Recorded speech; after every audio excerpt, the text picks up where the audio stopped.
कि हमारा संविधान एक सुरक्षा कवच है, एक ऐसा सुरक्षा कवच है जो देशवासियों को सुरक्षित रखता है, न्याय का कवच है, एकता का कवच है और अभिव्यक्ति की आजादी का कवच है। दुख की बात यह है कि मेरे सत्ता पक्ष के साथी जो बहुत बड़ी बड़ी बातें करते हैं, इन्होंने इन 10 सालों में ये सुरक्षा कवच तोड़ने का पूरा प्रयास किया।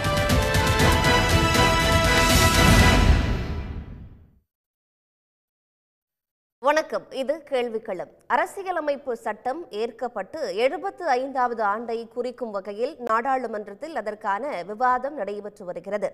அதில் வயநாடு தொகுதியின் மக்களவை உறுப்பினரான பிரியங்கா காந்தி தனது முதல் உரையை நிகழ்த்த இருக்கிறார்.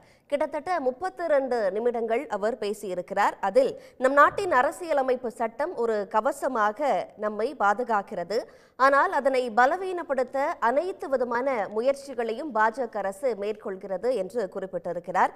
மக்களவை தேர்தல் முடிவுகள் இப்படியாக அமையாவிட்டால் அரசியலமைப்பு சட்டத்தை மாற்றும் வேலையை அவர்கள் துவங்கி இருப்பார்கள் என்றும் பேசியிருக்கிறார். மேலும் இந்த தேர்தலில் தோல்விக்கு அருகான வெற்றியை அவர்கள் பெற்ற நிலையில் அரசியலமைப்பு சட்டத்தை மாற்றும் விவாதம் நாட்டில் எடுபடாது என்பதை அவர்கள் உணர்ந்திருக்கிறார்கள் என்று அவர் குறிப்பிட்டிருக்கிறார்.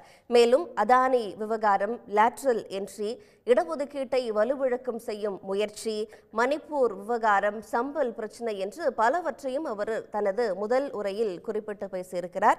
பிரியங்கா காந்தியின் இந்த முதல் உரை இப்படியான ஒரு அரசியல் சூழலில் எதை உணர்த்துகிறது என்ற கேள்வி நம்மிடையே ஏற்பட்டிருக்கிறது. இந்த சூழலில்தான் இந்த கேள்வியோடு இன்றைய விவாதம் கட்டமைக்கப்பட்டிருக்கிறது. இந்த அமர்வில் நம்முடைய காங்கிரஸ் கட்சியின் திரு இனியன் ராபர்ட் இணைகிறார்.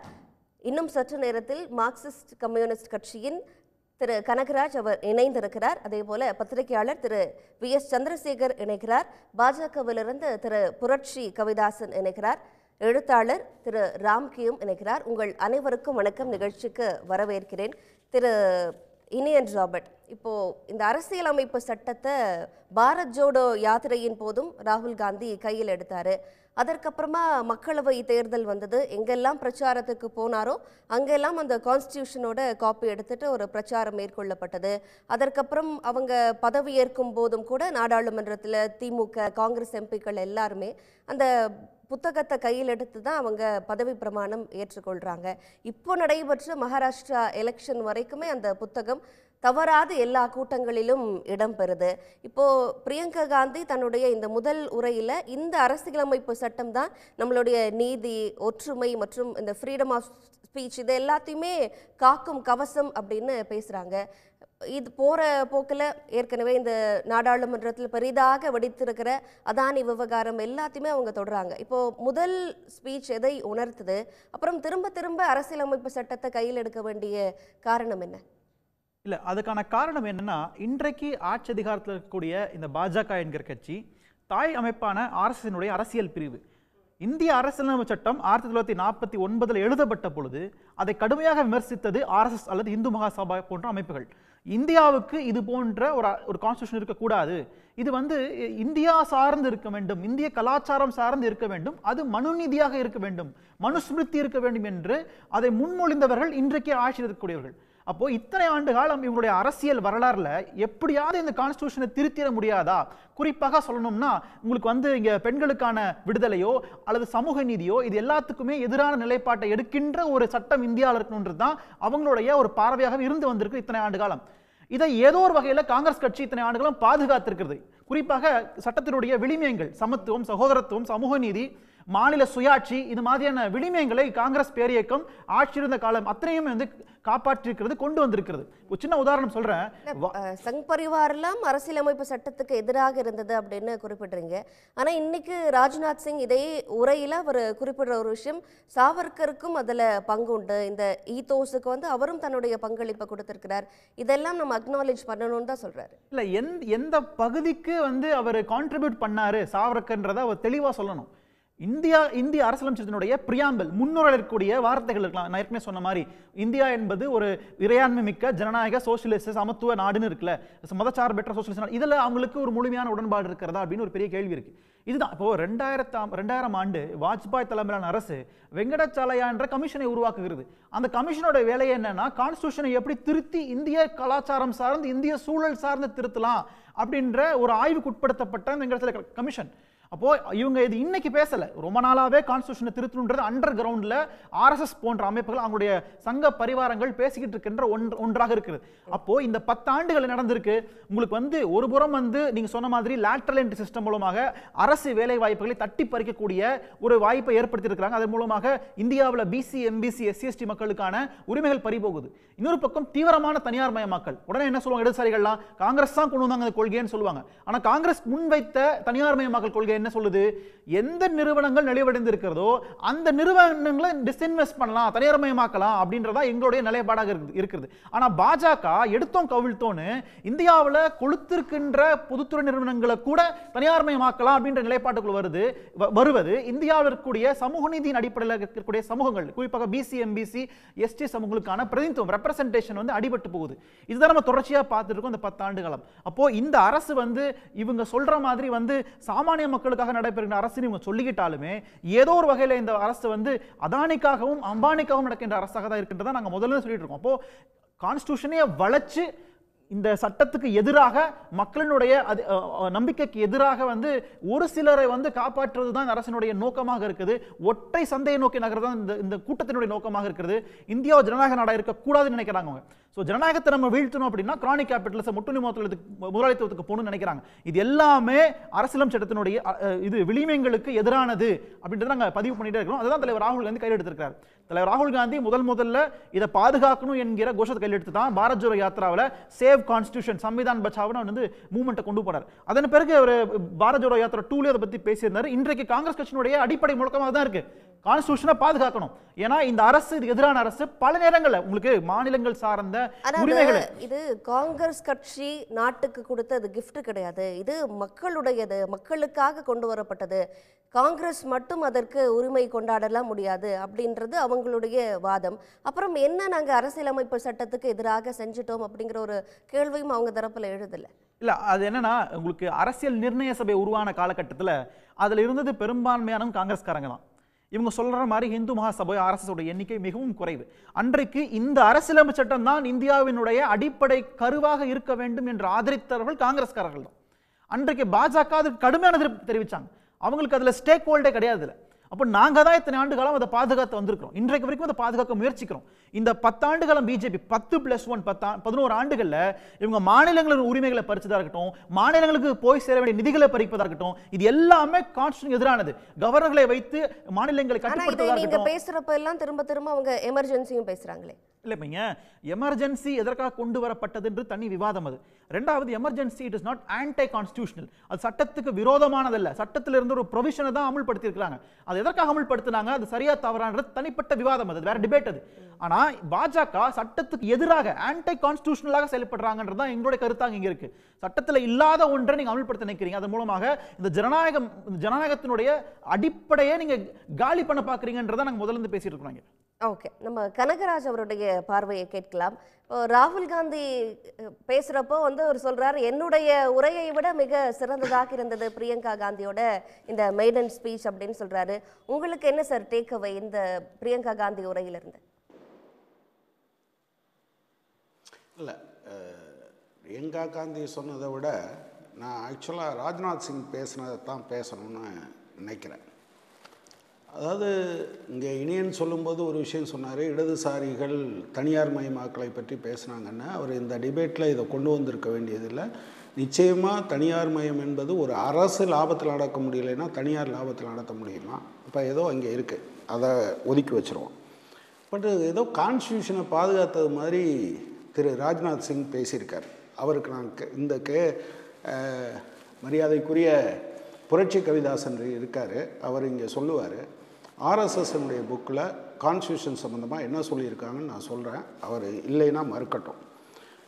அரசியல் நிர்ணய சபை 1949 நவம்பர் 26ஆம் தேதி அரசமைப்பு சட்டத்தை அதை நிறைவேற்றுகிறது. 3 நாள் கழித்து நவம்பர் 30, 1949 ஆர்கனைசர் இப்படி எழுதுது: நமது அரசமைப்பு சட்டத்தில் பண்டைய பாரதத்தில் இருந்த தனித்தன்மை வாய்ந்த மனுஸ்மிருதி பற்றி எந்த குறிப்பும் இல்லை. இன்று உலகம் முழுவதும் மனுஸ்மிருதியை மரியாதையை பெற்றிருக்கிறது. எனவே நாங்கள் இதை ஏற்றுக்கொள்ள மாட்டோம் இந்த கான்ஸ்டியூஷனை அப்படின்னு எழுதியிருக்காங்களா இல்லையா? நம்பர் 1. அந்த ஆர்எஸ்எஸ்ஸை குருஜின்னு ஏற்றுக்கிற ஆர்எஸ்எஸ் ஆட்களும் பிஜேபியும் குருஜின்னு ஏற்றுக்கிற கோல்வால்கர் பஞ்சாயத்துக்கு தேர்தலே நடத்தக்கூடாது, கண்டவனும் அதிகாரத்துக்கு வந்துடுறான், எனவே ஒரு அங்கே தேர்ச்சி பெற்ற ஆட்களை கொண்டு வர்றது மாதிரி பண்ணணும், அதனால் கான்ஸ்டியூஷனையே மாற்றிடணும்னு சொல்லியிருக்காரா இல்லையா?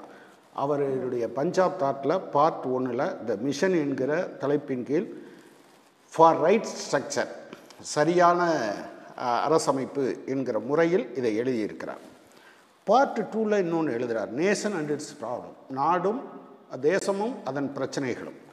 அதில் பாயிண்ட் நம்பர் 5 என்ன சொல்கிறாருன்னா, ஒற்றை ஆட்சி முறை தான் இந்தியாவுக்கு தேவை, கூட்டாட்சி ஒற்றுமையை சிதைக்கிறது, எனவே இந்த சட்டத்தை திருத்தி அமைக்க வேண்டும், அரசமைப்பு சட்டத்தை திருத்தி அமைக்க வேண்டும்னு சொல்லியிருக்கார். கூட்டாட்சி தத்துவத்தை பாஜக ஏற்றுக்கொள்கிறதா இல்லையா? அப்படி இல்லைன்னா ஒற்றை ஆட்சி முறைன்னு சொன்ன கோல்வால்கரை கண்டிக்கிறதா? மொழிவாரி மாநிலங்கள் மிகவும் ஆபத்தானவை, எனவே அப்படி ஒன்றை ஏற்கக்கூடாது என்று part 3 the path of glory 17th சாப்டரில் த ஹிஸ்டாரிக் நீட், அரசு இது வரலாற்று ரீதியான தேவை என்கிற முறையில் எழுதியிருக்கிறது. உண்மைனா மொழிவாரி மாநிலங்களை அங்கீகரிக்கிறார்களா இல்லையா? அடுத்த கேள்வி, ஒரே நாடு ஒரே அரசு ஒரே சட்டம் ஒரே நிர்வாகம் என்று மாற்ற வேண்டும், மாநிலங்களுக்கு அல்லது அதுக்கு கீழே எந்த அமைப்புக்கும் எந்த அதிகாரமும் கொடுக்கக்கூடாதுன்னு பார்ட் 3 வாண்டட் யூனிட்டரி ஸ்டேட் என்கிற தலைப்பில் எழுதியிருக்காரா இல்லையா?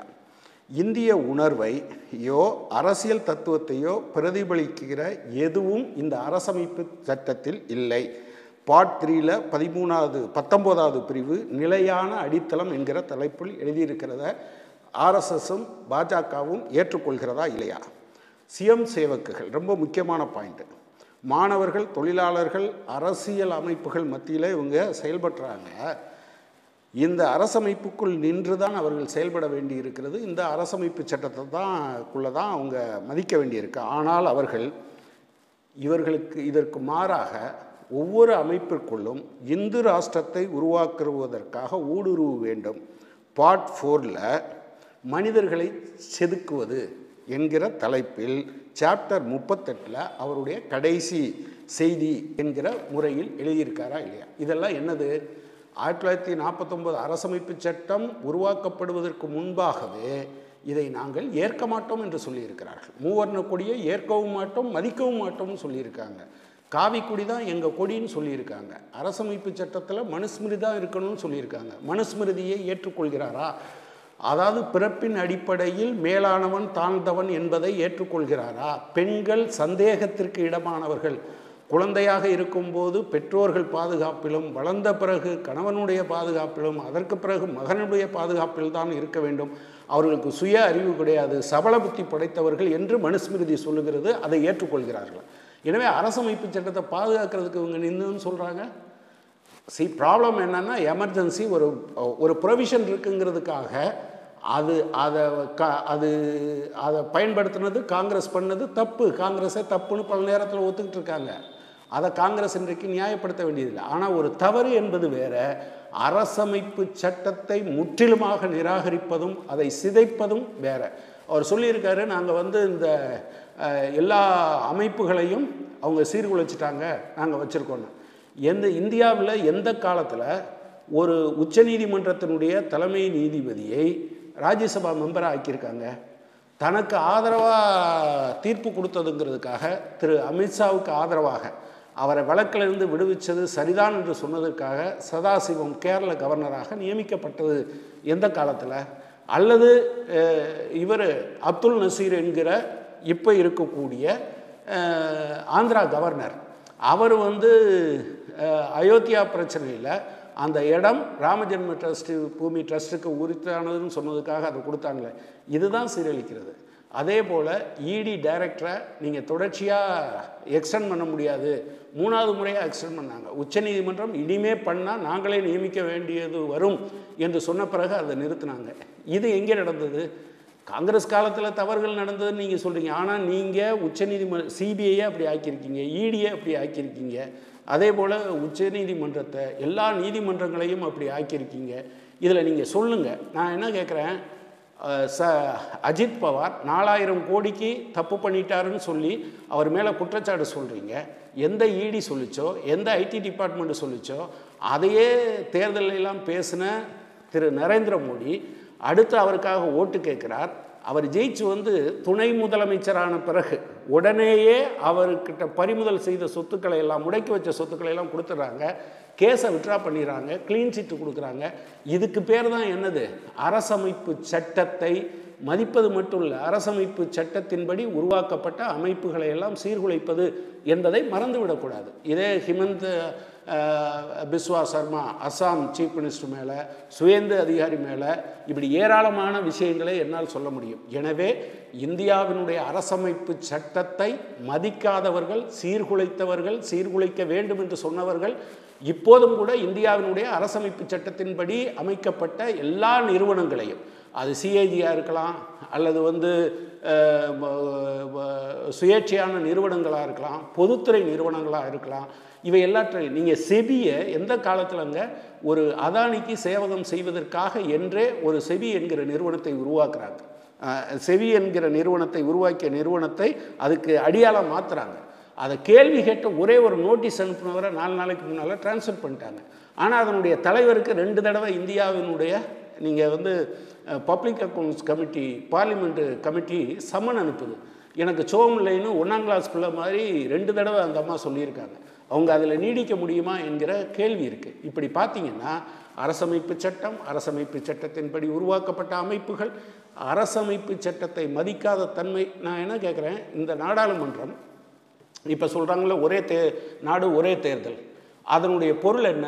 இந்தியாவினுடைய கூட்டாட்சி தத்துவத்தை நான் ஏற்க மாட்டேன், இந்தியாவினுடைய பன்முகத்தன்மையை நான் ஏற்க மாட்டேன் என்பது தானே அதுக்கு அர்த்தம். இதை பற்றி அவங்க இன்றைக்கி என்ன சொல்ல விரும்புகிறாங்கன்னு அவங்க சொல்லணும். எனவே இந்தியாவின் பிரத்யேகத்தன்மைக்கு, வேற்றுமையில் ஒற்றுமை என்பது நம்முடைய பெருமை மட்டுமல்ல, இந்தியா இருப்பதற்கான அடிப்படையே இந்த வேற்றுமையை ஏற்றுக்கொண்ட ஒற்றுமை தான். இதை சிதைப்பதற்காக, இது சிதைஞ்சு போகக்கூடாது அப்படிங்கிறதுக்காகத்தான் இந்தியா வந்து இந்த கான்ஸ்டியூஷன் உருவாக்குச்சு. அவர் சொல்லியிருக்காரு லாலா லஜபதி ராய் சம்பந்தமாகவும், அதே போல் இன்னும் ஒரு 2-3 பேர்லாம் அவர் சொல்லியிருக்காரு. அதில் பகத்சிங் பேரையும் சேர்த்து சொல்லியிருக்காரு. பகத்சிங்க்கு பெரிய அவமானம். சாவர்கரையும் பகத்சிங்கையும் ஒன்றாக்கலாமா? மன்னிப்பு எழுதி கொடுத்தவரும் ஓய்வூதியம் பெற்றவரும் தூக்கில் போடுகிற போது கூட என் தாய், நான் போர்க்கைதி, நான் என் நாட்டின் மீது படையெடுத்த உன் மீது நான் போர் தொடுத்திருக்கிறேன், என்னை ஒரு போர்க்கைதியாக நீ ட்ரீட் பண்ணணும், என் கண்ணை கட்டாத, திறந்து விடு, நான் சாகும்போது கூட என் தாய்மண்ணை பார்த்து கொண்டு சொன்னேன், சாக விரும்புகிறேன் என்று சொன்ன பகத்சிங் 24 வயசுக்காரன். அவன் யார்? அவனோட சேர்த்து சாவர்கரை சொல்லலாமா? அவன் இருந்தபோது போராடிட்டு தான் இருக்கிறாங்க. அவன் தூக்கு தண்டனைக்கு போவதற்கு முன்பு வரை தோழர் லெனின் எழுதிய அரசும் புரட்சியும் நூலை படித்து கொண்டிருந்தவன். வரலாறு பதிவு செய்திருக்கிறது. நான் உண்மையிலே ரொம்ப ராஜ்நாத் சிங் நிறையா பொய் சொல்லியிருக்காரு, தற்பெருமை பேசியிருக்காரு, அதை பற்றியெல்லாம் எனக்கு கவலை இல்லை. ஆனால் ஒரே வரிசை அரசியலமைப்பு சட்டத்தை பலவீனப்படுத்துவதற்கான முயற்சிகள் நடைபெற்று வருது அப்படின்னு பிரியங்கா காந்தியும் பேசுறாங்க. இப்ப நீங்களும் கூட இப்ப விசாரணை அமைப்புகள் எல்லாம் எப்படியாக பயன்படுத்தப்படுது அப்படின்னு சேர்த்து பல்வேறு விஷயங்களை நீங்க குறிப்பிடுறீங்க. ஆனா ராஜ்நாத் சிங் சொன்ன ஒரு விஷயம், இப்போ இடஒதுக்கீடு வந்து நீங்க வலுவிழக்க செய்கிறோம் அப்படின்னு குறிப்பிட்டாலும் நாங்கள் தானே இடபிள்யூஎஸ் கொண்டு வந்தோம், அதே நேரத்தில் ஓபிசி கமிஷனுக்கு ஒரு கான்ஸ்டிடியூஷனல் ஸ்டேட்டஸ் நாங்கள் தான் கொடுத்தோம், 370வது சட்டப்பிரிவு நீக்கம் செஞ்சதுனால அங்கே ஓட்டர் டர்ன் அவுட் வந்து குறைஞ்சிருக்கு, தேர்தல் அப்போ நடக்கிற வன்முறைகள் எல்லாம் குறைஞ்சிருக்கு, இதெல்லாம் சாட்சியம் தானேன்னு ராஜ்நாத் சிங் தான் பேசுகிறாரு. ராஜ்நாத் சிங் கிட்ட நான் கேட்குறேன், 10 லட்சம் சென்ட்ரல் கவர்மெண்ட்டில் மட்டும் 10 லட்சம் இடஒதுக்கீட்டை குறைத்ததன் மூலமாக நீங்கள் எவ்வளவு பேரை 1.5 லட்சம் தலித் மக்களுக்கான வாய்ப்புகளை நீங்கள் பறித்திருக்கிறீர்கள். 75,000 எஸ்டி ஊழியர்களுக்கான வாய்ப்புகளை பறித்திருக்கிறீர்கள். அதே போல் 2,70,000 ஓபிசி இளைஞர்களுக்கான வேலைவாய்ப்பை பறித்திருக்கிறீர்களா இல்லையா? 14 லட்சம் பேர் இருந்த ரயில்வே துறையில் இவ்வளவு ஆக்சிடென்ட் நடந்த பிறகும் நீங்கள் சேஃப்டி டிபார்ட்மெண்ட்டில் மட்டும் 2,20,000 வேக்கன்சி வச்சுருக்கீங்க. 2,20,000னா அதில் நீங்கள் 22% எவ்வளவு? கிட்டத்தட்ட 45,000 வேலை வாய்ப்புகள் எஸ்சி எஸ்டிக்கு போகுது. 27% எவ்வளவு? கிட்டத்தட்ட 60,000 வேலை வாய்ப்புகள் ஓபிசிக்கு போகுது. இதுக்கு என்ன பதில் சொல்ல போகிறீங்க? சென்ட்ரல் பப்ளிக் செக்டார் எல்லாத்தையும் தனியாருக்கு அனுப்பி விட்டீங்க. ஏர் இந்தியாவை மொத்தமாக தனியாருக்கு கொடுத்துட்டீங்க. கொடுத்த பிறகு அங்கே வேலை பார்த்ததில் இனிமேல் ரிசர்வேஷன் இருக்குமா? ஏர்போர்ட் அத்தாரிட்டியில் இருந்தவங்களெல்லாம் நீங்கள் வெளியே அனுப்பிட்டீங்களே, அங்கே ரிசர்வேஷன் இருக்குமா? இன்றைக்கி நீங்கள் பேசிகிட்டு இருக்க அரிட்டாப்பட்டி சிங்க் எடுக்க வர்ற ஹிந்துஸ்தான் சிங்க் என்கிற நிறுவனத்தை வேதாந்தாவுக்கு கொடுத்துட்டீங்களே, வேதாந்தாவில் எங்கேயாவது ரிசர்வேஷன் பின்பற்றுவாங்களா? நீங்கள் எத்தனை பொதுத்துறை நிறுவனங்களை தனியார்கிட்ட கொடுத்துருக்கீங்க? சுரங்கங்கள் முழுவதும் இன்றைக்கு அதானி கையில் இருக்கிறது. போர்ட் முழுவதும், சீ போர்ட் முழுவதும் அதானி கையில் இருக்கிறது. ஏர்போர்ட் முழுவதும் அதானி கையில் இருக்கிறது. நீங்கள் உங்களுடைய அதென்ன நிதி ஆயோக் சொன்னதையும் மீறி, ஃபினான்ஸ் மினிஸ்டர் சொன்னதையும் மீறி திரு நரேந்திர மோடி தான் இதை கொடுத்துருக்க முடியும். அவங்க 2 பேரையும் ஓவர்டேக் பண்ணி சொல்கிறதுனா அவர்னால தான் முடியும். நான் என்ன கேட்குறேன், இங்கெல்லாம் இப்போ ரிசர்வேஷன் இருக்குமா? அதானி கம்பெனியில் இருக்குமா? திருவனந்தபுரம் ஏர்போர்ட் அதானிக்கிட்ட இருக்குங்க. அங்கே என்ன ரிசர்வேஷன் இருக்குன்னு நீங்கள் சொல்லுங்கள். டாட்டாட்ட போயிடுச்சு ஏர் இந்தியாவும் இந்தியன் ஏர்லைன்ஸும். அங்கே என்ன ரிசர்வேஷன் இருக்குன்னு நீங்கள் சொல்லுங்கள். ஹிந்துஸ்தான் சிங்கில் இப்போ ரிசர்வேஷன் இருக்கான்னு சொல்லுங்கள். இவ்வளவையும் பண்ணிவிட்டு நான் ரிசர்வேஷனுக்கு நின்று 0ல் 100% கொடுத்தா என்ன, 2% கொடுத்தா என்ன?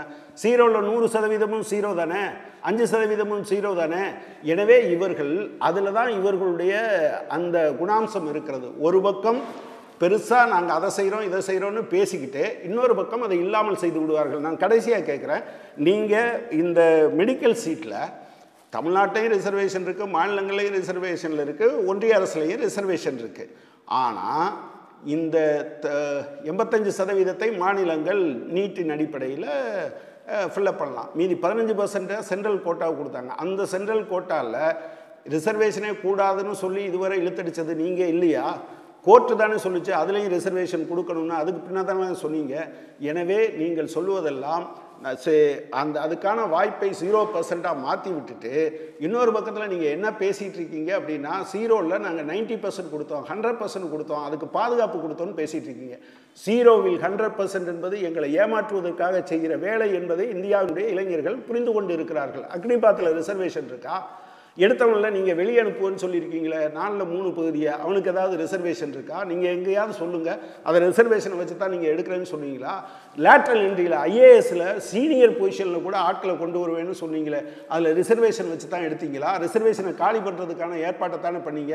எனவே நீங்கள் ரிசர்வேஷனை பற்றி பேசுவதற்கான எந்த விதமான யோக்கியதாம்சமும் பிஜேபிக்கு கிடையாது என்பதை சொல்ல விரும்புகிறேன். அதே நேரத்தில் இப்போ லேட்ரல் என்ட்ரி பற்றி பேசுகிறப்போ அது காங்கிரஸ் ஆட்சி காலத்திலும் தான் நடைபெற்றது. மாண்டெக் அலுவாலியா எல்லாமே லேட்ரல் என்ட்ரி மூலமாக தானே உள்ள வந்தவர்.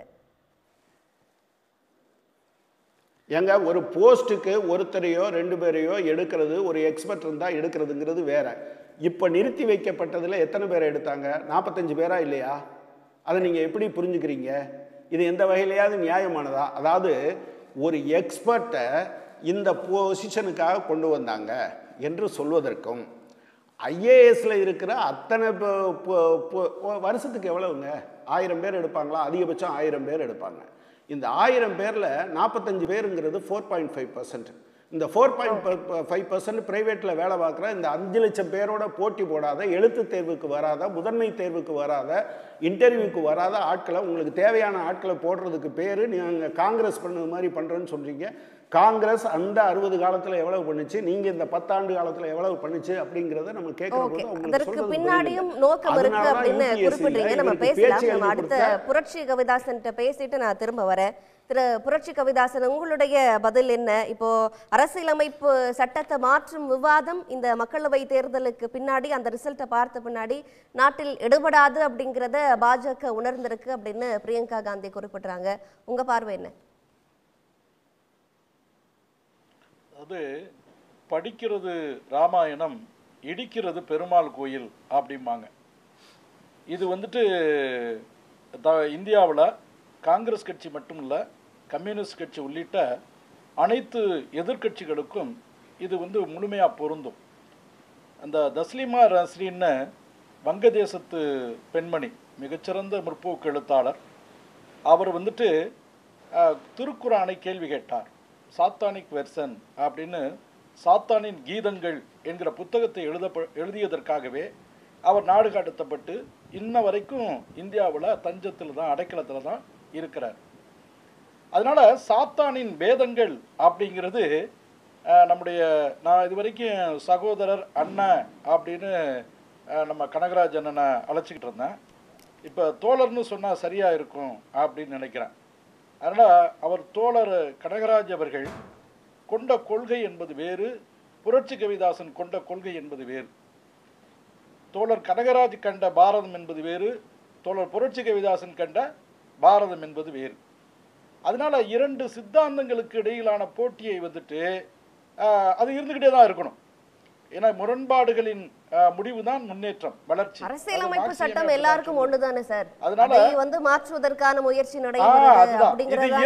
அதுதான் இல்ல இத அதான் இல்ல அதுதான் இந்த வலதுசாரி இடதுசாரி இந்த இரண்டுக்கும் இடையிலே நடுநிலையான ஒரு கொள்ளை எல்லைக்கோடாக ஒரு லட்சுமண ரேகையாக இருப்பது அரசியலமைப்பு சாசனம். இந்த அரசியலமைப்பு சாசனம் வலதுசாரிகளுக்கு ஆதரவானதா இடதுசாரிகளுக்கு ஆதரவானதா என்றால் இரண்டுக்கும் பொதுவானது என்பதாக அண்ணல் அம்பேத்கர் அதை வார்த்தெடுத்து கொடுத்திருக்கிறார். சரியோ தவறோ, இந்தியாவில் அரசியல் சாசனம் உருவாக்கப்பட்ட பிறகு காலத்துக்கு ஏற்ப மாற்றங்களை, சீர்திருத்தங்களை, நிர்வாக சீர்திருத்தமாக இருக்கலாம், நீதித்துறை சீர்திருத்தமாக இருக்கலாம், அது மாதிரி சட்டம் இயற்றக்கூடிய சீர்திருத்தமாக இருக்கலாம், எதுவாகனாலும் இருக்கலாம். இப்படி காலத்துக்கு ஏற்ப தன்னை செதுக்கி சீர்திருத்தி இன்னைக்கு இந்திய அரசியல் சாசனம் உலகத்தில் ஆகப்பெரிய அரசியல் சாசனங்களிலே ஒன்றாகவும் ஆகச்சிறந்த அரசியல் சாசனங்களிலே ஒன்றாகவும் போற்றப்படுகிறது, பாராட்டப்படுகிறது. இதில் பிரச்சனை என்னன்னா, அரசியல் சாசனத்தை முதல்ல மீறினவங்க, முதல்ல மிஸ்யூஸ் பண்ணவங்க, எந்த புரொவிஷன் ஜனநாயக படுகொலை என்று அண்ணல் அம்பேத்கர் சொன்னாரோ, ஆட்சி கலைப்புக்கான உறுப்பு 356 என்பது அரசியல் சாசன படுகொலை அப்படின்னு அம்பேத்கர் சொல்லியிருக்கிறார். நான் எழுதிய நானே கொளுத்துகிறேன் என்று கூட கொக்கரித்திருக்கிறார். அதை முதல்ல பயன்படுத்தியது காங்கிரஸ் கட்சி. அது மாத்திரம் இல்லை, 94 முறை இந்தியாவில் அரசியல் சாசனத்தை மிஸ்யூஸ் செய்து அதில் பெரிய கின்னஸ் சாதனை புரிந்த காங்கிரஸ் கட்சி இன்றைக்கு அரசியல் சாசனம், மாநில சர்க்கார்களை மைய அரசு அரசியல் சாசனத்தில் இருக்கக்கூடிய தேவையற்ற ஒரு உறுப்பை பயன்படுத்தி இந்தியாவில் ஆட்சிகளை, மக்களாட்சிகளை, மாநில கட்சிகளுடைய ஆட்சிகளை ஈவு இறக்கமின்றி கலைத்தவர்கள். திமுகவே 2 முறை கலைக்கப்பட்டிருக்கிறது திமுக ஆட்சி. அப்படி கலைச்சவங்க இன்னைக்கு அரசியல் சாசனத்தை நாங்கள் காப்போம், நாங்கள் காப்பாளன் அப்படின்னு சொல்லுவதுதான் ரொம்ப வரலாற்றுல முரணாக பார்க்கிறேன். இப்போ அவங்க காப்போம் அப்படிங்கிற ஒரு வாதம் கையில் எடுக்கிறாங்க அப்படின்னா, அங்க பாதுகாப்பான சூழல் இல்ல, அரசியலமைப்பு சட்டத்திற்கு ஒரு ஆபத்து வந்திருக்கு அப்படிங்கறதானே அர்த்தம். அப்போ சிதைப்பதற்கான முயற்சிகள் இப்போ திரு கனகராஜ் அவர்கள் கூட குறிப்பிட்டார். கடைசியா ஒரே நாடு ஒரே தேர்தல் வரைக்கும் அதை தான் பாஜக செய்யுது அப்படிங்கிறாங்களே. இடதுசாரி தத்துவத்தோடும் கண்ணோடும் நீங்கள் அரசியல் சாசனத்தை பொருத்தி பார்க்க கூடாதுங்கிற எங்களுடைய அண்ணன் ரொம்ப அழகா சொன்னார். உண்மையில அண்ணா என்னுடைய நெஞ்சார்ந்த வணக்கங்களை தெரிவித்துக் கொள்கிறேன். குருஜி கோல்வால்கருடைய ஞான கங்கையை நீங்கள் நன்றாக படித்திருக்கிறீர்கள். அது மாத்திரமல்ல, நல்ல பல கருத்துக்களையும் எடுத்து சொல்லியிருக்கிறீங்க. நாங்கள் ஆரம்பத்திலிருந்து எங்களுடைய சித்தாந்த தர்மம் என்ன அப்படின்னா, இந்தியாவை சட்டம் ஆளுவதா தர்மம் ஆளுவதா, சட்டம் மேலானதா தர்மம் மேலானதா, இந்த விவாதம் போய்கிட்டே இருக்குங்க. சட்டம் என்றால் என்ன? 18 வயசுக்குள்ள திருமணம் பண்ணால் அது குற்றம் என்பது சட்டம். ஆனால் 18 வயசுல ஒரு தாய்மாமனை, அக்கா பொண்ணு எல்லாரும் பரிபூர்ணமாக ஏற்றுக்கொண்டு விரும்பி பரஸ்பரமாக முடிவெடுத்து திருமணம் பண்ணினா அது தவறு. இப்போ எது தர்மம், எது சட்டம் அப்படிங்கிறத பார்க்கணும். அப்போ இந்த பிபி பேஷண்ட் பார்த்தீங்கன்னா 120 பிளட் ப்ரெஷர் 120 ரேட் இருந்துச்சுன்னா நார்மல். இப்போ தர்மத்துல அதை ஒட்டி பல கேள்விகள் வருது சார். சட்டம் என்ன சொல்லுது அப்படின்னு இப்போ ஒரு நீதிபதி வந்து பேசுறார், மெஜாரிட்டேரியன் விருப்பத்தின் அடிப்படையில தான் இந்த நாடு இயங்கணும் அப்படின்னு சொல்றாங்க. அது அவருடைய வாதம். விஹெச்பி மீட்டிங்ல போய் அவர் பேசுறார். இதை வந்து எப்படி ஏற்றுக்கொள்ள முடியும்? அப்போ அரசியலமைப்பு சட்டத்தை கையில் எடுக்க வேண்டியது இருக்குல்ல. அவருக்கு எதிரான ஒரு இம்பீச்மெண்ட் தீர்மானமும் கொண்டு வரணும்னு நினைக்கிறாங்க. அப்போ சிறுபான்மையினருக்கு ஒரு பாதுகாப்பான சூழல் இருக்காங்க. அப்போ அவங்க எதை எடுத்துப்பாங்க கையில? அரசியலமைப்பு சட்டம் தானே. தர்மமா பேசிட்டு இருக்க முடியும்? அதாவது இல்ல இந்தியாவினுடைய மனசாட்சியை பிரதிபலிக்கிறது மாதிரி இங்க ஆட்சி இருக்கணும், காட்சி இருக்கணும். வெளிநாட்டில இருந்து இறக்குமதி செஞ்சது மாதிரி மேலைநாட்டு தத்துவங்கள் இந்தியாவை ஆளக்கூடாது. அதனாலதான் 30 கோடி இந்தியர்களை வெறும் 6000 பேர் கொண்ட வெள்ளையர்கள் ஏறத்தாழ 350 வருஷம் ஆண்டிருக்காங்க. இந்த ஒற்றுமையின்மையினாலதான். அதனாலதான் இந்தியாவுடைய ஒற்றுமையின்மையினாலதான் வந்தேர்களுடைய வேட்டைக்காடாக இந்தியா காலகாலமா இருந்திருக்கிறது. இதான் வரலாறு. அறிவாசன் அம்பேத்கர் சொல்றாரு, இந்தியாவுடைய வரலாறை எப்படி எழுதணும்னா இடைவிடாத படையெடுப்புகளின் பட்டியலை எழுதினால் கான்ஸ்டிடியூஷன் சிறுபான்மையினரோட, தலித்துகளோட, பழங்குடிகளோட பாதுகாப்பை உறுதி செய்யுது. இதற்கு பாஜக என்ன பதில் சொல்றீங்க? என்ன பாதுகாப்பதற்கான முயற்சிகளை எடுக்கிறீங்க? அவங்க வந்து ஒரு நிச்சயமற்ற சூழல்ல இருக்கிறாங்க. அப்ப அவங்களுக்கு நம்பிக்கையை வழங்க வேண்டியது யாரு? அம்மா, நீங்க நல்லா கவனமா பார்க்கணும். இந்தியா எல்லா நாடுகள்லையும் பேரினவாதம் தான் ஆட்சி கட்டில இருக்கும். ஆனா இந்தியாவில் 80 விழுக்காடு இந்துக்கள் இருந்தும் கூட இது ஒரு இந்து தேசமாக உருவாகவில்லை. இதுதான் பிறவியிலேயே குற்றம் அப்படிங்கிறோம். பிரிவினை இல்லைங்க. இந்திய சுதந்திரம் வந்துட்டு சுதந்திரம் கிடையாது, அது பிரிவினை. இந்தியாவை வந்துட்டு கிழக்கு பாகிஸ்தானா, மேற்கு பாகிஸ்தானா, பங்களாதேஷா, இப்படி அப்படியே சிதைச்ச நிகழ்ச்சிக்கு பேரு இந்திய சுதந்திர தினம் அப்படின்னு நம்ம சொல்லிக்கிட்டு இருக்கோம். அது பாகப்பிரிவினை வைக்கப்பட்டது. பாகப்பிரிவினை என்பது வேறு, விடுதலை என்பது வேறு. இந்தியாவுக்கு கிடைத்தது விடுதலை இல்ல. அப்படியே 80% எப்படியாக மார்க்ஸ் அப்படிங்கறதே ஒரு தனி விவாதம் சார். இதுவே ஆமா. அதனால நான் என்ன சொல்ல வரேன்னா, இதுவே வந்து ஒரு தேசத்துக்கு விரோதமான கருத்து. இது இந்தியா சுதந்திரமே இல்ல, இது ஒரு பாக பிரிவினை என்பது இந்த நாட்டை வந்து கேவலப்படுத்துவதாக தான் நான் பாக்குறேன். இதை விட நீங்க நாட்டை கேவலப்படுத்த முடியும். இதுதான் நாங்க திருப்பி சொல்றோம். உங்களுக்கு இந்தியாவினுடைய இறையாண்மை சார்ந்து பேச எந்த தகுதியும் கிடையாது நாங்க பேசுறோம். இல்ல, நீங்க இந்தியா நாட்டுக்கு விடுதலைக்காக பல லட்சம் பேர் உயிரை கொடுத்திருக்காங்க. அத்தனை பேரோட உயிர் மதிப்பு தியாகங்களை நீங்க போற போக்குல இது விடுதலை இல்ல, இது பாகப்பிரிவினை பதிவு செய்யறது மிகவும் அவமானமான கருத்து. இது உங்களுக்கு தேசபக்தி பத்தி, தேசப்பற்று பத்தி பேச இந்த தகுதி இல்லைன்றத பதிவு பண்றாங்க. இந்துஸ்தான் உருவாயிருக்கணும். இந்துஸ்தானை உருவாக்காதது இந்த தேசத்தினுடைய முன்னோர்களின் மாபெரிய குற்றம். பாகிஸ்தான் இருக்குல்ல, அங்க மைனாரிட்டிகள் இருக்காங்கல்ல, அது மாதிரி இந்துஸ்தான் இருக்கணும். இந்துஸ்தான்லயும் மைனாரிட்டிகள் சம உரிமையோடு பார்க்கப்படணும். பெரும்பான்மை மக்களை அடிச்சு நொறுக்கிட்டு நீங்க மதச்சார்பற்ற நாடு என்று கொக்கரிப்பது என்ன நியாயம்?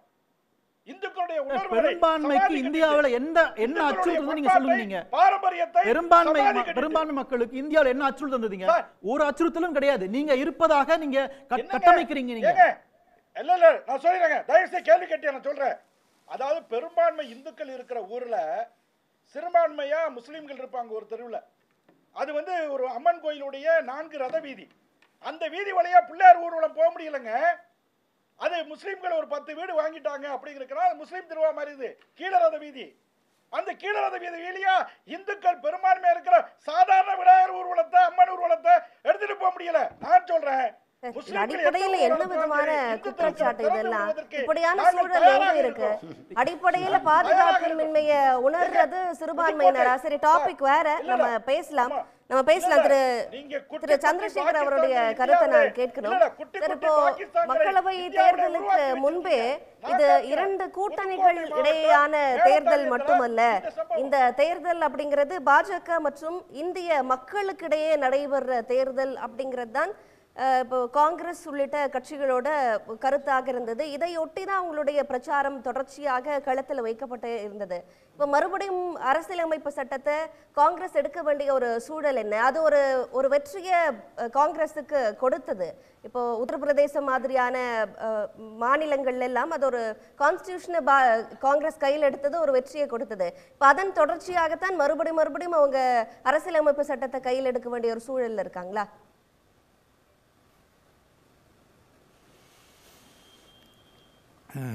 நிச்சயமாக அந்த அரசியல் சட்டத்திற்கு ஒரு ஒரு ஒரு அட்டாக் வரும் போல் இருந்தது என்று எதிர்க்கட்சிகள் செய்த பிரச்சாரத்தில் நிச்சயமாக ஒரு ஒரு ஒரு சக்தி இருந்தது. அதை மக்களும் ஏற்றுக்கொண்டார்கள்.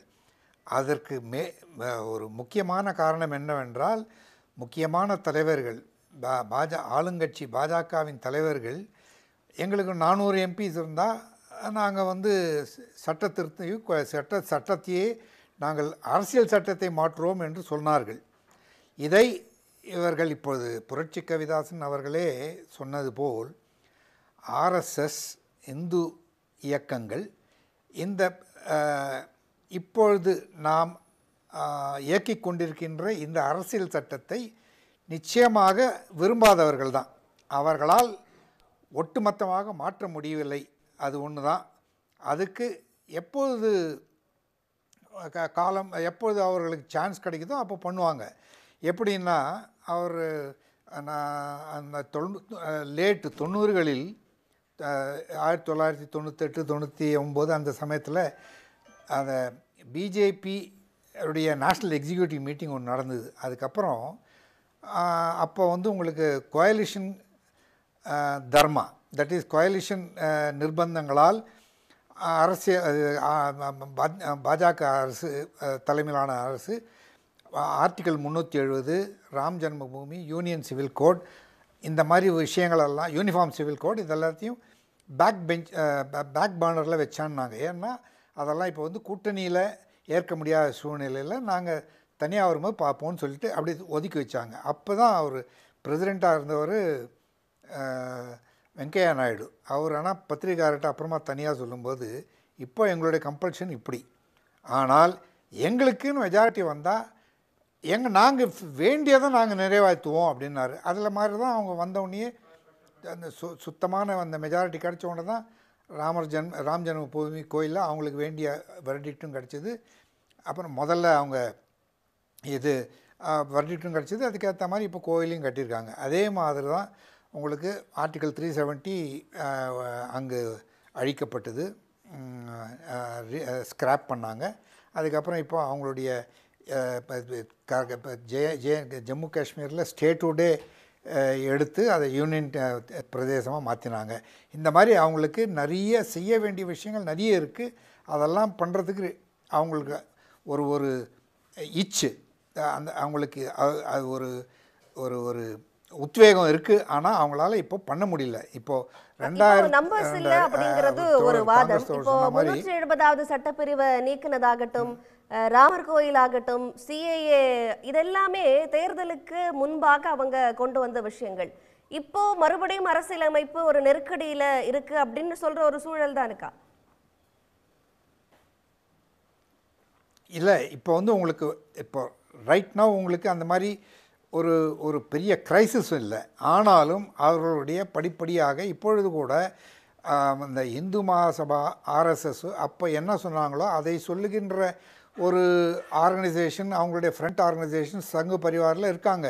இப்போ கூட ஹரித்வார்லேயோ இல்லை காசியில் போன வருடம் ஒரு பெரிய ஒரு மேக்னா கார்ட்டாவே கொண்டு வந்தாங்க. இந்த மாதிரி கான்ஸ்டியூஷன் இப்படி இருக்கணும், ஹிந்து கான்ஸ்டியூஷனாக இருக்கணும், பேஸ்ட் ஆன் ஹிந்துயிசம், அப்புறமா இப்படி அந்த ஒரு சில விழுமியங்களையும் அவங்க எடுத்து வச்சாங்க. அந்த மாதிரி விஷயத்தை அவங்களால இப்போ பண்ண முடியல. ஆனால் இப்போ நிச்சயமாக இந்த ஒன் நேஷன் ஒன் போல்னு ஒரு ஒரு ஒரு ரெட்டாரிக்கு இது அவங்களுக்கு தெரியும். இந்த லோக்சபாவில் அன்லஸ் ஒரு ஒரு ஒரு 70-80 அப்போசிஷன் எம்பிஸை அவங்களுடைய கைக்கு கொண்டு வந்து அப்படி மாற்றினால்தான் லோக்சபையில் மக்களவையில் இந்த மசோதாவையும் அவங்க இது பாஸ் பண்ண முடியும். அப்படி இல்லாத போதும் அவர்கள் இதை சொல்லுகிறார்கள் என்றால் அவர்கள் கொள்கையில் இருக்கிறார்கள். எப்பொழுது நம்பர் கிடைக்குமோ அப்போ நிச்சயமாக செய்வாங்க. ஆனால் இப்போதைக்கு அது வரைக்கும் இந்த கான்ஸ்டியூஷனை பற்றி பேசிகிட்டு இருப்பார். ராஜ்நாத் சிங் மாதிரி இவரே ஷாம் பிரசாத் முகர்ஜியை செக்குலர்னு சொன்னாருன்னு. பட் அந்த செக்குலர்ன்ற வேர்டை ஒரு நையாண்டித்தனம் பண்ணதே பிரதமர் மோடி அவர்கள் தான். 2014 பாராளுமன்றத்தில் அவரை NDA பாராளுமன்ற குழு தலைவராக நியமித்து அதற்கு பிறகு பிரதம மந்திரி ஆனார். அதுக்கப்புறமும் திருப்பி 2019 அதே மாதிரி ஒரு நிகழ்ச்சியில் அவர் பேசும்போது இப்போ பிஜேபி அரசு வந்த பின் நடந்த அந்த பிஜேபி ஆட்சிக்கு வந்த பின் ஒரு பெரிய நம்மளுடைய அச்சீவ்மெண்ட் என்னன்னா, இந்த எதிர்கட்சிகள் செக்குலர் என்ற வார்த்தையை சொல்லுவதை விட்டுவிட்டார்கள். அதுதான் ஒரு பெரும் அவங்களுடைய அச்சீவ்மெண்ட்டுன்னே சொன்னார். அந்த மாதிரி சொல்கிறவங்களுக்கு நிச்சயமாக செக்குலரிசத்தில் ஒரு பெரிய ஒரு நம்பிக்கை ஒன்றும் கிடையாது. பட் அதை யூஸ் பண்ணுவாங்க, எப்போ வேணுமோ அதை தூசு தட்டி யூஸ் பண்ணிப்பாங்க. பட் அதே மாதிரி இப்போ செக்குலர் யூனிஃபார்ம் சிவில் கோட்னு கூட அவங்க சொல்கிறாரு. ஸோ யூனிஃபார்ம் சிவில் கோடு கூட இல்லை, இப்போ பிரைம் மினிஸ்டர் புதுசாக ஒரு வேர்டு யூஸ் பண்ணுறாரு, செக்குலர் சிவில் கோடுன்னு அப்படின்னு. அவங்களுக்கு வேணும்போது செக்குலர் பண்ணிப்பாங்க. ஆனால் செக்குலரத்தில் ஆக்சுவலாக ஒரு நம்பிக்கை இருக்கிற ஒரு கட்சியாக நான் பார்க்கவில்லை. இப்போ அவங்களுடைய அணுகுமுறையிலே ஒரு மாற்றம் இருக்கு அப்படின்னு நினைக்கிறீங்களா சார்? இப்போ காஸ்ட் சென்சஸ் வேணும் அப்படிங்கிறதுல காங்கிரஸ் உறுதியாக இருக்கு. இன்னைக்கு ராஜ்நாத் சிங் பேசுகிறப்போ காஸ்ட் சென்சஸ் உங்களுடைய டிமாண்டை நான் ஏற்றுக்கொள்கிறேன், ஆனால் நீங்கள் அதுக்கான ஒரு ப்ளூ பிரிண்ட்டை எனக்கு கொடுங்க அப்படிங்கிற கேட்குறாங்களே. இப்போ வேணவே வேணாம் அப்படிங்கிற ஒரு நிலைப்பாட்டிலேருந்து அதை பரிசீலிக்கலாம், அதற்கு முந்தைய ஒரு ஸ்டேஜுக்கு போயிருக்காங்களா? அது ஒரு கேலிப்ரேட்டட் ரெஸ்பான்ஸ். அவங்க எப்போவுமே ஹோம் மினிஸ்டர் அமித்ஷாவும் அப்படி தான் சொன்னார். நாங்கள் இந்த கொள்கை இந்த டிமாண்டுக்கு நாங்கள் எதிர்ப்பானவர்கள் அல்ல, தக்க சமயத்தில் நாங்கள் பரிசீலிப்போம்னு சொல்கிறாங்களே ஒழிய அதை செயல்படுத்துவதில் அவர்களுக்கு பெரிய பிரச்சனை உண்டு. என்னென்றால் இப்போது கூட மகாராஷ்டிராவில் एक होगा सेफ होगा, दैट इज ஒன்றுபட்டால் வாழ்வு உண்டுன்ற மாதிரி அவங்க எதற்காக அந்த ஒரு ஸ்லோகனை பிரைம் மினிஸ்டர் கொண்டு வந்தார் அப்படி அந்த எலெக்ஷன்லனாலே. எதனாலன்னா லோக்சபா எலெக்ஷனில் அவர்கள் இந்த பர்டிகுலர் டிமாண்டு காங்கிரஸ் கட்சி மற்றும் எதிர்கட்சிகள் வைத்த இந்த ஒரு கோரிக்கை மக்களிடம் ஒரு செல்வாக்கு பெற தொடங்கியது.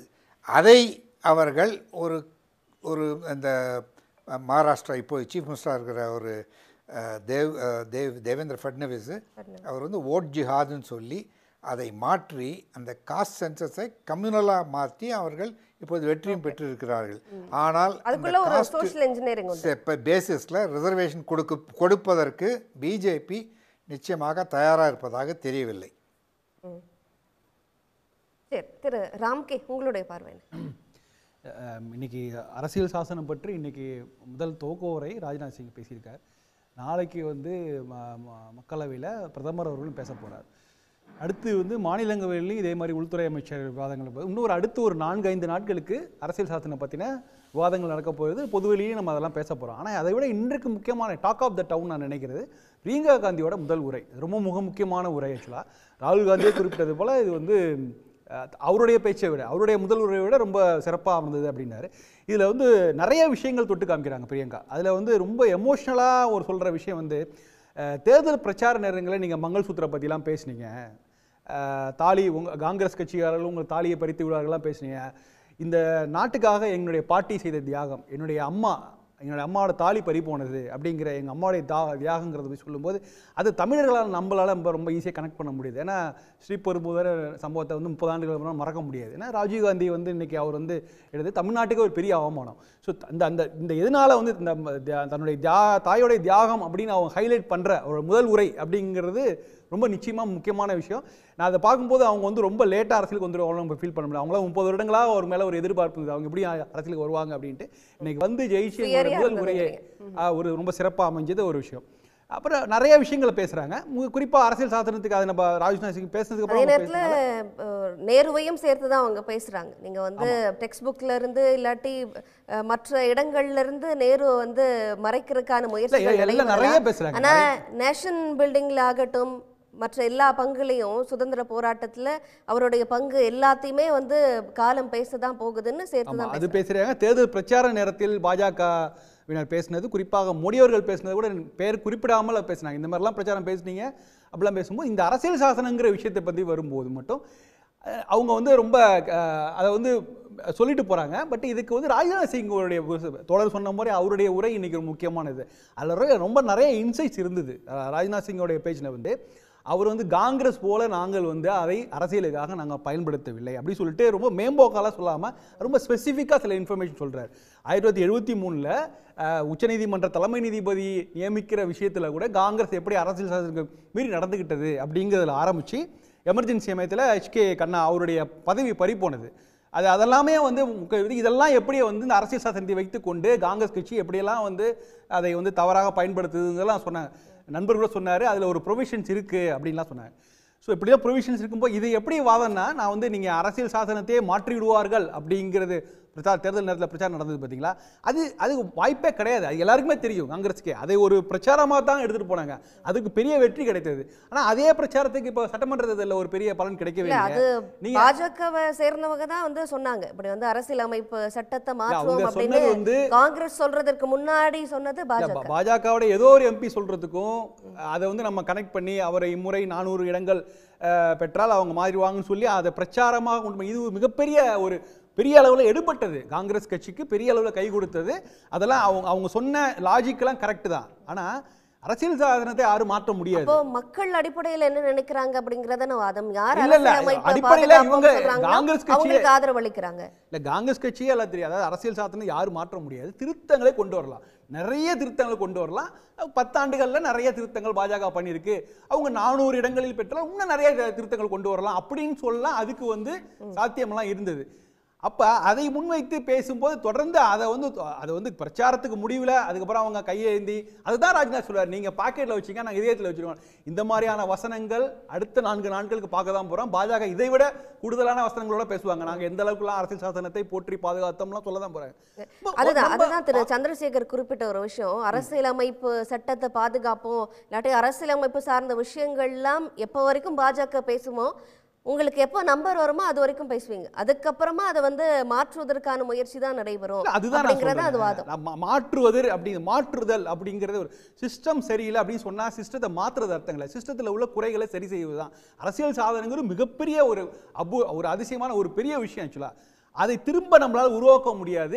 அந்த இடத்தை அதற்கு பதிலாக ஒரு ரீப்ளேஸ்மெண்டா அதுமே செய்ய முடியாது. இப்போ ஒரே நாடு ஒரே தேர்தல்ல விவகாரத்தை கொண்டு வராங்க. இப்போ சிஸ்டம் சரியில்லை அப்படின்னா ஒரே நாடு ஒரே தேர்தலுக்கான சூழல் இங்க இருக்கா என்ன, தேவைப்படுதா என்ன? அப்போ அது எதெல்லாம் பாஜகவுக்கு ஏற்ற மாதிரி ஒரு கூட்டாட்சி தத்துவத்துக்கு எதிரான விஷயங்கள் என்னன்னோ அதுதான் வந்து பாஜக செய்யறாங்க. அது போன்ற விஷயங்களை எதிர்க்கட்சிகள் தொடர்ந்து பேசிட்டு இருக்காங்க. இன்னும் 5 ஆண்டுகளா பேசிட்டு பாஜக செய்யறாங்க. அதனால எதிர்க்கட்சி அது தவறே கிடையாது. அது ஒரு டிபேட்டா ஒரு விவாதங்களா 5 ஆண்டுகள் நடந்தது, இன்னும் தொடரும்.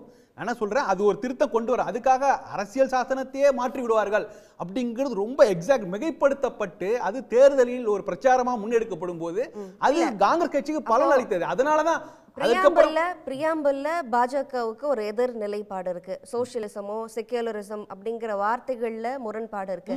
போன வருடம் நாடாளுமன்ற கட்டடம் திறப்பின் போது கூட எம்பிகளுக்கு ஒரு பரிசு பைகள் வழங்கப்படுது. அதுல அந்த கான்ஸ்டிடியூஷனோட காப்பி வந்து வழங்கப்படுது. அதுல பார்த்தோம்னா இந்த பிரியாம்பிள்ல செக்யூலரிசம் சோசியலிசம் வார்த்தைகள் இல்லை. அப்போ நீங்க திருத்துவீங்க அப்படிங்கிறது வேற. அப்போ இது மாற்றம் தானே. செக்யூலரிசத்தையோ சோசியலிஸ்டையோ தூக்குறதுக்கான வேலைகள் தானே. அது இல்ல மாற்றுவதற்கான அதுதான் நான் சொல்றேன். நீங்க மாற்றுவதற்கான முயற்சிகள் நடந்தது இல்ல நடக்கும் அப்படின்னு எதிர்பார்த்தா கூட நான் அதை பிரியங்காந்தி சொல்றது போல நாங்கள் வந்து இந்த அளவுக்கு அவங்களுடைய வெற்றியை தடுத்து நிறுத்தியிருக்காவிட்டால் அவங்க அரசியல் சாதனத்தை மாற்றுவாங்கன்னு சொல்றாங்கல்ல, அது என்ன லாஜிக் அடிப்படையில் பேசுறாங்கிற தொடர்ந்து அவங்க பேசணும். இப்ப ராஜ்நாத் சொல்லும் போது ரொம்ப ஸ்பெசிபிக்கா சொல்றாரு 73 77 நடந்தது ஆரம்பிச்சு ரீசன்ட் பாஸ்ட் வரைக்கும் நடந்தது. 10 ஆண்டுகளை மட்டும் எடுத்துக்கங்க. கடந்த 10 ஆண்டுகள்ல என்ன மாதிரியான பாஜக எங்கெங்கெல்லாம் வந்து அரசியல் சாதனத்துக்கு மாறாக நடந்து கொண்டாருங்கிற ரொம்ப புல்லட் பாயிண்ட் போட்டு நீங்க வந்து யாராவது ஒருத்தங்க பேசலாம். பிரியங்கா காந்தி பேசும்போது ரொம்ப பெரிய அளவில் எடுபடும். ரொம்ப சிம்பிள் சிம்பிளான விஷயம் தான். நாங்கள் எந்த இடத்துலையுமே வந்து கான்ஸ்டியூஷனை இதை எடுத்துட்டு இதை வச்சிருவாங்கன்றத கருத்தை நாங்கள் பதிவு பண்ணவே இல்லை. கொஞ்சம் கொஞ்சமாக சட்டத்தை திருத்துவாங்க. அந்த திருத்தம் என்பது யாருக்கு சாதகமான திருத்தம்ன்றதான் இங்கே பெரிய கேள்வி, எந்த குழுவுக்கு ஆதரவான திருத்தம்ன்றதான் கேள்விங்க. அப்போ அந்த திருத்தத்தின் மூலமாக இந்திய அரசியலமைப்பு சட்டத்தினுடைய விளிமியங்களை நீங்க க்ளோஸ் பண்ணிடுவீங்கன்றதை நாங்கள் திருப்பி திருப்பி பேசிட்டு இருக்கோம். அப்போ அந்த அடிப்படையில் தான் நாங்கள் சொல்றோம், இப்போ 10 வருஷத்துக்கு ஒரு முறை சென்சஸ் இருக்கிறது வழக்கமாக இருக்கிறது. 1871 எடுத்துட்டு இருக்கோம் நம்ம. அப்போ அதை எடுப்பதை நிறுத்தினது எந்த அடிப்படையில்? அதே மாதிரி சாதிவாரி கணக்கெடுப்பு முதல் எடுத்தது காங்கிரஸ் 2011. அப்போ அதன் பிறகு ஏன் எடுக்காம இருக்கிறது? அப்போ இதே மாதிரி உங்களுக்கு வந்து கான்ஸ்டியூஷன்ல சொல்லிக்கின்ற விளிமியங்கள் சமூக நீதி கான்செப்ட் இருக்கு. அது வந்து அனைத்து ஒன்றிய அரசு நிறுவனங்களையுமே இந்த சமூக நீதிக்கு உட்பட்ட சமூகங்களுக்கான ரெப்ரசன்டேஷன் கொடுக்கணும்னு சொல்லுதுல, அதை நீங்க நிரப்பி இருக்கிறீங்களா? இப்படிதான் நீங்க கொஞ்சம் கொஞ்சமா கையை வச்சு அதை டைல்யூட் பண்றீங்கன்றதுதான் எங்களுடைய பார்வையா இருக்கு, கருத்தா இருக்குங்க. அப்போ நாங்க இவங்க சொல்ற மாதிரி இதை எடுத்தோம் கவிழ்த்தோம்ல, இப்போ சார் சொன்னால புரட்சி சொன்னால தர்மம் வர்சஸ் சட்டம்னு பேசுறாரு. அதுவே வந்து இங்க ஒரு பெரிய வேடிக்கையான விஷயமாக இருக்குது. நீங்க உங்க தர்மம் ஆண்ட காலத்துல இங்க வந்து குழந்தை திருமணம் இருந்தது, உங்க தர்மம் ஆண்ட காலத்துல இங்க வந்து உடன்கட்டையறுதல் இருந்தது, உங்க தர்மம் ஆண்ட காலத்துல இங்க வந்து தேவதாசி முறை இருந்தது. சட்டம் ஆளுகின்ற காலத்துல எது நடக்காதுன்றதை அவர் புரிஞ்சுக்கணும். அதை சட்டமா தர்மமான வரும்போது சட்டம் தான் இந்தியாவில் ஒடிகட்டி பறக்குறது அவர் புரிஞ்சுக்கணும். I agree. அதாவது நீங்கள் வந்து மாற்ற முடியாது, திருத்தங்கள் செய்யலாம், அதெல்லாம் வந்து இன்னைக்கு பேசின ஒரே 2 விஷயம் மட்டும் பார்க்குறேன். ஒன்று வந்து அரசியல் சாசனத்தை கட்டமைத்தவர்கள் ஆர்கிடெக்ட்னு சொல்லும்போது அம்பேத்கரை வந்து எல்லாரும் ஒப்புக்கொள்வார்கள். அது பாஜக ஆகட்டும், காங்கிரஸ் ஆகட்டும், எல்லாரும் ஒப்புக்கொள்வாங்க. அதற்கு பின்னாடி அதுக்கப்புறம் அரசியல் யாரெல்லாம் பங்களிப்பு செய்தாருங்கிறல அந்த லிஸ்ட்டில் தான் நிறைய சர்ச்சைகள். இன்னைக்கு வீர சாவர்கருடைய பேரை வந்து அவங்க ராஜ்நாத் சொல்லும்போது அவையில் பெரிய கூச்சல் இருந்தது. அதே போல் பிரியங்கா காந்தியில் அவருடைய உரையில் என்ன சொல்கிறாங்கன்னா, அவங்க பேசும்போது ராஜாஜி அவருடைய பேரை சொல்கிறாங்க, அபுல் கலாம் ஆசாத் அவருடைய பேர் சொல்கிறாங்க. ஸோ ஒரு பெரிய பட்டியல் இருக்குது. ஆனால் நம்ம பல விஷயங்களை எல்லாருமே ஒப்புக்கொள்ளக்கூடிய இடத்துல அம்பேத்கர் மட்டும்தான் இருக்காரு. ஆனால் நம்ம அதோடு நிறுத்தி கொள்ளாமல் இன்னும் பல பேருடைய பங்களிப்பை அதை வந்து நம்ம கௌரவிக்கணுங்கிறது தான் இந்த கூட்டத்தொடர் ஒரு நோக்கமாகவும் இருக்கணும். ரெண்டாவது, அது அவங்க அரசியல் சாசனை கொண்டு வந்தாங்க, அதுக்கப்புறம் அதை கட்டி காத்தவர் இருக்காங்கல்ல, அதனால தான் பல இன்சிடென்ட்லாம் நிறையா ராஜ்நாத் சொல்கிறார். இவ்வளோ பெரிய இன்சிடென்ட் சொல்லும்போது அந்த தலைமை நீதிபதி, அதாவது பதவியை பறிகொடுத்த தலைமை நீதிபதி கூட அரசியல் சாசனத்தை கட்டி காத்தவர் தான். அவருக்கு எந்த கட்சி இருக்கார், என்ன தத்துவத்தில் இருக்காருலாம் பெரிய விஷயம். ஆனால் தொடர்ந்து அரசியல் சாசனத்துக்கு எதிரான பல சிக்கல்கள் வந்திருக்கிறது. அந்த சிக்கலை அதிகமாக நெருக்கடி கொடுத்தது காங்கிரஸ் கட்சி. அது அரசியல் விமர்சனம் தான். ஆனால் அதை தொடர்ந்து காப்பாற்றிக் கொள்வர்கள் நிறைய பேர் இருக்காங்க, எல்லா தரப்புலையும் இருக்காங்க. அந்த விஷயத்தை நம்ம அக்னாலேஜ் பண்ணோம், தொடர்ந்து பேசதான். பலவீனப்படுத்திட்டு அது கடைசியில முற்றிலுமாக மாற்றம் தானே. இப்போ இடஒதுக்கீடு விஷயங்கள்ல வந்து பேசுறோம். இடபிள்யூஎஸ் அப்படிங்கிறது அடிப்படையில இடஒதுக்கீடு கொள்கைக்கே அகைன்ஸ்டான ஒரு விஷயம் தானே. பொருளாதார அடிப்படையில இடஒதுக்கீடு. நீங்க வந்து இடபிள்யூஎஸ் வந்து எதிரானதுங்கிற இடதுசாரிகள் சொல்லுவாங்க. வலதுசாரிகள் எங்களுக்கு நாங்க வந்து ஒரு புரட்சி கொண்டு வந்திருக்கோம். எப்படி நம்ம அரசு ஊழியர்கள், அரசு பள்ளி மாணவர்களுக்கு ஒரு இடஒதுக்கீடு மாரி இடபிள்யூஎஸ் அவங்க முன்னிலை வைப்பாங்க. அரசியலமைப்பு சட்டத்துக்கு எதிரானது அப்படிங்கிறது அதுக்கு வந்து தகுந்த ஆதாரங்களை இடதுசாரிகளோ எதிர்கட்சிகளோ சொல்ல முடியாது. இடபிள்யூஎஸ் அப்படின்னா அவங்க என்னைக்கோ நீதிமன்றத்துக்கு போயிருப்பாங்க. நான் என்ன சொல்றேன், இடபிள்யூஎஸ் ஒரு புரட்சிகரமாக சொல்லும் போது நீங்க அரசு பள்ளி மாணவர்கள் கொடுக்கப்பட்ட இடஒதுக்கீடு, மகாராஷ்டிரால 1% ஆதரவற்றவர்கள் கொடுக்கப்பட்ட இதெல்லாமே பாஜக என்ன சொல்லுங்க பாருங்க, நாங்க யாருமே செய்யாத விஷயங்களை செய்யறோம்னு சொல்றோம். அதுக்கு நீங்க வாய்ப்பு கொடுங்க, அதுக்கான ஸ்கோப் இருக்கு. அது டிஃபரன்ஸ் சார். இப்போ நீட்ல மாணவர்களுக்கான இடஒதுக்கீடு வந்து குறிப்பிடுறீங்க. இல்ல, நான் என்ன சொல்றேன், இடபிள்யூஎஸ்ஓ அரசு பள்ளி மாணவர் ஒதுக்கீடோ ஆதரவு இது எந்த அளவுக்கு நம்ம இருக்கிற ட்ரெடிஷனல் இடஒதுக்கீடுக்கு எதிராக போகிறது அப்படிங்கறத இன்னும் டீடைலா விரிவாக எதிர்க்கட்சிகள் பேச வேண்டும் அப்படிங்கறத. இடபிள்யூஎஸ் பத்தி எதிர்க்கட்சிகள் வந்து பேசுறாங்க. ஓகே, திரு புரட்சி கவிதாசன், உங்களுடைய குறுக்கீடோட உங்களோட நிறைவு பார்வையும் சேர்த்து சொல்லிடுங்க. அதாவது சமூக நீதி என்பது பிறப்பின் அடிப்படையில் கொடுப்பது அல்ல, பிறப்பின் அடிப்படையிலும் உண்டு. ஏன்னா பிறப்பால் பாதிக்கப்பட்டவர்கள், இந்த சாதியில பிறந்ததற்காகவே புறக்கணிக்கப்பட்டவர்கள், ஒடுக்கப்பட்டவர்கள், அவர்களுக்கு அதன் அடிப்படையில் இடஒதுக்கீடு கொடுக்கணும், முன்னுரிமை அளிக்கணும் அப்படிங்கிற சோசியல் ஜஸ்டிஸ். அதே மாதிரி பொருளாதாரத்தால் புறக்கணிக்கப்பட்டவர்கள், நகர் கிராமப்புறம் என்று கிராமப்புறத்தில் எல்லா வசதி வாய்ப்பும் இல்லாமல் புறக்கணிக்கப்பட்டவர்கள், அதே மாதிரி பாலின வேறுபாட்டால் புறக்கணிக்கப்பட்டவர்கள், அதே மாதிரி வயதானவர்கள், டிசபிள்டு அதாவது மாற்றுத்திறனாளிகள், இப்படி அதாவது அது புறக்கணிக்கப்பட்டவர்களுக்கு முன்னுரிமை அளிப்பது என்பதுதான் அதோடைய ஆத்மார்த்தமான நோக்கம். ஆனால் இவங்க பிறப்பின் அடிப்படையில் இடஒதுக்கீட்டை மட்டுமே கையில் வச்சுக்கிட்டு பெண்களுக்கு 33 விழுக்காடு இடஒதுக்கீடு யார் கொண்டு வந்தா? 50 விழுக்காடு கொண்டு வரல. இத பத்தி நீங்க கொண்டு வரல, கொண்டு வந்ததுக்கு அப்புறம் சொல்லுங்க. நீங்க கொண்டே வரல, நீங்க கொண்டே வரல சார், நீங்க கொண்டே வரல, சும்மா இடையில பேசாதீங்க. நாங்க கொண்டு வருவோம்னு சொல்றோம், நீங்க கொண்டு வந்துட்டீங்கன்னு சொல்றீங்க. கொண்டு வந்துட்டீங்களா? இல்ல நான் சொல்றேன் அமல்படுத்தப்பட்டதா? கனகராஜ் அண்ணா வந்து சார் கனகராஜ் அண்ணா வந்து இடஒதுக்கீடை பற்றி ரொம்ப கவலைப்பட்டாங்க. அவங்க கம்யூனிஸ்ட் கட்சியுடைய தேசிய தலைமைக்கு பேரு பொலிட் பீரோன்னு பேரு, அரசியல் உயர்மட்ட குழு. அதுல பட்டியல் சமூகத்தை சேர்ந்தவர்கள் எப்ப வந்தாங்கன்னு சொல்லுங்க. 12 பேர் இருக்காங்க. ஓகே, நம்ம நிறைவு செய்யலாம் சார். திரு கனகராஜ், உங்களுடைய நிறைவு பார்வை. சேர்ந்தவங்களுக்கு அதாவது அரசமைப்பு சட்டத்தை அவங்க இப்படி பண்ணுறாங்கன்னு சொல்லும்போது அதில் என்ன இருக்குது அப்படின்னு சொன்னால், அவர் கூட சொன்னார், படிக்கிறது ராமாயணம், இடிக்கிறது பெருமாள் கோயில். அப்படி யாராவது சில பேர் படிப்பாங்க. ஆனால் பிஜேபி, ஆர்எஸ்எஸ், சங் பரிவாரை பொறுத்தளவில் பெருமாள் கோயிலை இடிப்பது என்று முடிவு செய்து விட்டால் தான் ராமாயணம் படிப்பாங்க. எனவே ராமாயணம் படிக்கிறாங்கன்னா பெருமாள் கோயிலை இடிக்க போகிறாங்கன்னு அர்த்தம். ஒன்று, மாநில அரசை கலைப்பது குறித்து அவர் கவலைப்பட்டார். எங்களுக்கும் 356 சட்டப்பிரிவு அதுக்கு முதல் பள்ளியானது கம்யூனிஸ்ட் கட்சி அரசாங்கம். அது தப்புன்னு நாங்கள் போராடி இருக்கோம், சண்டை போட்டிருக்கோம். ஆனால் மாநிலமே இருக்கக்கூடாதுன்றீங்களே நீங்கள். ஆர்எஸ்எஸ் என்ன சொல்லுது, மாநிலம் மொழிவாரி மாநிலம் இருக்கக்கூடாது, மாநிலம் இருக்கக்கூடாது. 2019 கூட அவங்க என்ன சொல்கிறாங்கன்னா, ஒரு மாநிலம் இருந்தால் 50 லட்சம் இருந்தால் போதும், அதிகபட்சம் 3 கோடி பேர், ஆனால் ஒரே மொழி பேசுகிறவர்கள் இருக்கக்கூடாது என்று சொல்கிறீங்க. அது மாநிலமே இருக்கக்கூடாது என்பதற்கான ஏற்பாடு. அப்புறம் வெள்ளையர்களை எதிர்த்து நீங்கள் ஏன்னா இல்லை ஒரே ஒரு நிமிஷம், அவர் ஏதோ சொன்னார், வந்தேரிகள் வந்தாங்க போனாங்க. சார் அவன் வந்தேரி தானே வெள்ளையர்கள். உங்கள் ஆட்களை என்ன பண்ணாங்க சார்? பென்ஷன் வாங்கினவங்க சார். நீங்கள்லாம் சுதந்திர போராட்டம், தேசபக்தி, அதை பற்றியெல்லாம் பேசவே கூடாது. பென்ஷன் வாங்கலாமா சார்? விடுங்க, அவர் ஜெயிலேருந்து வர்றதுக்கு 1008 பிரச்சனைலாம் சொல்லலாம். ஆனால் சாவர்கர் பென்ஷன் வாங்கினார். இப்போது புல்டோசர் வச்சு யோகி ஆதித்யநாத்துக்கு வரவேற்பு கொடுக்குறாங்க. அது அரசியல் சட்டத்தை ஏற்கிறதா? எல்லா சட்டத்தையும் மீறினது தானே. அப்புறம் நீங்கள் சொன்னீங்க சார், நீங்கள் சீனிவாசராவை கேள்விப்பட்டிருக்கீங்க, அடித்தா திருப்பி அடின்னு சொன்னவர். நத்தையும் என்ன கொடுத்தாங்களோ அதையும் சாப்பிட்டுக்கிட்டு ஒரு பிராமணராக இருந்தார். பிராமணராக இருந்தவர் மைசூரில் இருந்து வந்து ஒரு நீதிபதியினுடைய மருமகனாக இருந்தவர் கீழத்தஞ்சையில் போய் நிலங்கள் அன்றைக்கு தலித் மக்களுக்கு குடியிருப்பதுக்கு நிலம் இல்லை, சொந்தத்தில் நிலம் இல்லை, அதை திரும்ப வாங்கி கொடுத்தவர். நீங்கள் என்ன பண்ணீங்க? நீங்கள் பிராமணராக இருக்கிறீங்களா இல்லையாங்கிறதல்ல பிரச்சனை. எனவே பட்டியல் சாதியிலேயே இருக்கிறாங்க சில பேர், ஆனால் உள்ஒதுக்கீடை ஏற்றுக்கிற மாட்டேன்றாங்க. அவங்கள என்ன பண்ணுறது?